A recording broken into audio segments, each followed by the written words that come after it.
I get a lot of questions from people who are transitioning out of the Mormon church about why I resigned from the church rather than just going inactive.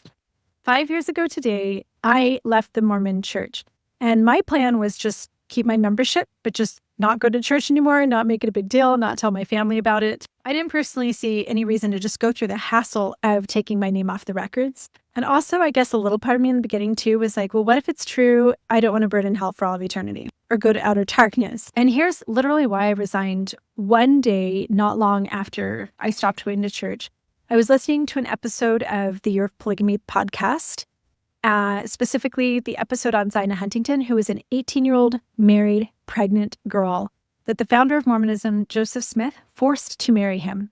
After listening to the episode, I was so completely overwhelmed. And I got online and went to the church's own website and read everything that I could on Zina Huntington just to substantiate that what I had heard from this podcast was true. And yes, the church's website absolutely validated everything that had been in the podcast. I had been lied to about polygamy for the whole 44 years that I had been Mormon, and being faced with the truth was very overwhelming for me. So I immediately, that evening, opened up my laptop and filled out the resignation application on quitmormon.org. The emotions that I had in that moment were just absolute clarity, and I felt very authentic in my actions of severing myself from an organization that had participated in the trafficking and exploitation of so many young women and also young men for their forced labor that had caused harm to myself, my children, my ex-husband, my extended family, my dad. And I felt a real sense of purpose as I filled out those papers. But it took like 8, 9, 10 months for me to get this letter in the mail. And the emotions that I had this day were very different from the moment that I filled out the application. I was kind of just caught off guard too. Like it had been so many months, I thought that maybe resignation hadn't been done correctly. And then one day I just find this letter with the return address from the Church of Jesus Christ of Latter-day Saints. And I came inside my front door and I sat down on this little bench in my entryway and opened the letter. And there it was. It just simply says you're no longer a member of the church. Kind of cute at the end too. They throw in, if you ever want to get rebaptized, find your local bishop. We'll get her done for you. And those emotions of clarity and purpose that I had had months before completely evaporated when I was faced with the reality of that letter. That I was no longer part of the church that my parents and my grandparents and my great-grandparents and multiple generations way back to the beginning of my kids' line, I had sacrificed so much to build. That all the sacrifices that I had made, sending my oldest son away from our family for 2 years to serve a Mormon mission, the hours and hours that I had sacrificed being inside the temple instead of being at home with my kids on a Friday night, the 24 years that I had spent with a very abusive husband, hoping that I could just keep our family together so that in the next life we could live together in the celestial kingdom for all of eternity. Waking up at 4 a.m. to drive my kids to early morning seminary in South Carolina and sleeping in the car in the freezing cold while they were inside seminary so I could then drive them the hour back home and get them to school. That all of the love and devotion and sacrifice that I had personally poured into the church was for absolutely nothing. That I wasn't even Mormon anymore. And I think even harder than that was my loss of identity because I was an organist. I was a primary president. I was the Mormon mom of 5 kids who ground her own wheat to make her own cinnamon rolls, who dressed modestly even at the swimming pool. I was the righteous daughter. I was the family legacy, carrying on the temple work and the genealogy and teaching my kids to do the same. And with this letter, which said I was no longer Mormon anymore, it was basically saying I was no longer Jenny anymore. I didn't even recognize Jenny in a tank top, Jenny on a hike on Sundays. And I sat there on that little bench by my front porch just crying and completely overwhelmed with the grief and the confusion of the loss of everything that I had ever had and everything that I ever was, while also being a little bit afraid still that I might go to hell.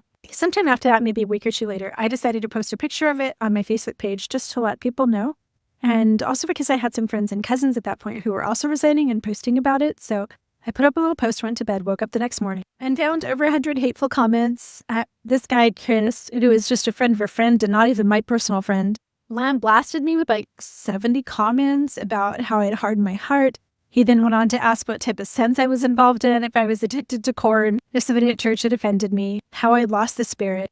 This guy was just like blunt with it. And again, this is a Facebook friend that I don't even know who he is in real life.